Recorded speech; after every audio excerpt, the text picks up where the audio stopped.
ससुराल की थाली में सिर्फ एक सब्जी। गांव बरसाना की रहने वाली अवनी बहुत सादा स्वभाव की लड़की थी। पिता छोटी सी किराने की दुकान चलाते थे और माँ पूरे मोहल्ले में अपने धैर्य और संस्कारों के लिए जानी जाती थी।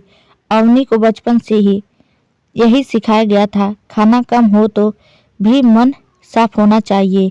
अवनी की शादी शहर के शर्मा परिवार में हुई। बाहर से घर बहुत बड़ा था, 2 मंजिला मकान, कार, मोटरसाइकिल, सब कुछ। लोग कहते थे लड़की की किस्मत खुल गई। शादी के बाद अवनी जब पहली बार ससुराल पहुंची तो ढोल नगाड़ों के साथ उसका स्वागत हुआ। उसे लगा शायद सच में उसकी जिंदगी अब आसान हो जाएगी। शादी की पहली सुबह सास कमला देवी ने आवाज दी, बहू आओ नाश्ता कर लो। डाइनिंग टेबल पर बड़ी बड़ी प्लेटें लगी थी। ससुर, पति, देवर, सबके सामने कई चीजें थी, पूरी, सब्जी, दही, मिठाई। अवनी की थाली आई, उसमें सिर्फ सूखी आलू की सब्जी और 2 रोटियां थी। अवनी ने कुछ नहीं कहा। उसने सोचा शायद पहला दिन है, आगे सब ठीक हो जाएगा। लेकिन दिन बीतते गए। सुबह एक सब्जी, दोपहर एक सब्जी, रात वही बची हुई सब्जी। अगर दाल बनी हो तो खत्म हो गई, अगर मिठाई आई तो मेहमानों के लिए थी। अवनी चुपचाप खाती और उठ जाती। पति नवीन अक्सर कहता, माँ जैसा देती है खा लिया करो, घर में शांति बनी रहेगी। अवनी को अपनी माँ की याद आती, जहाँ कम खाना होता था लेकिन बराबरी होती थी। एक बार माँ मिलने आई। माँ ने अवनी की थाली देखी, एक ही सब्जी। माँ ने धीरे से पूछा, बेटी बाकी सब्जी क्यों नहीं लेती? अवनी मुस्कुरा दी, माँ यहाँ यही चलन है। माँ सब समझ गई लेकिन बोली कुछ नहीं। एक दिन अवनी बीमार पड़ गई। डॉक्टर ने कहा इसे कमजोरी है, सही खाना मिल नहीं रहा।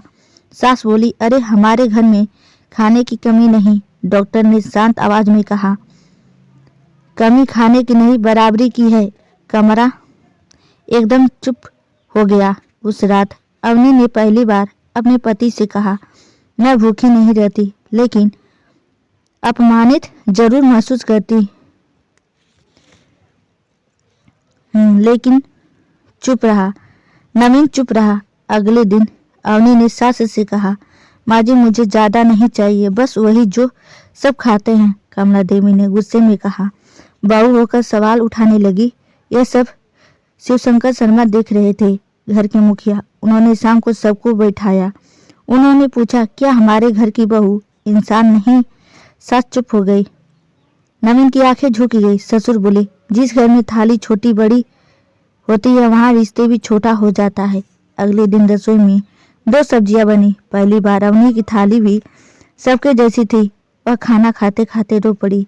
कमला देवी ने धीरे से कहा, शायद हमें देर से समझ आया, अब अवनी सिर्फ बहू नहीं थी, घर का हिस्सा थी। वह भी रसोई में अपनी पसंद की सब्जी बनाने लगी। घर में हंसी लौटी। थाली अब सिर्फ खाने की नहीं, सम्मान की पहचान बन गई। सिर्फ खाने की कमी गरीबी नहीं होती, बराबरी की कमी सबसे बड़ी भूख होती है। बहू भी बेटी ही होती है।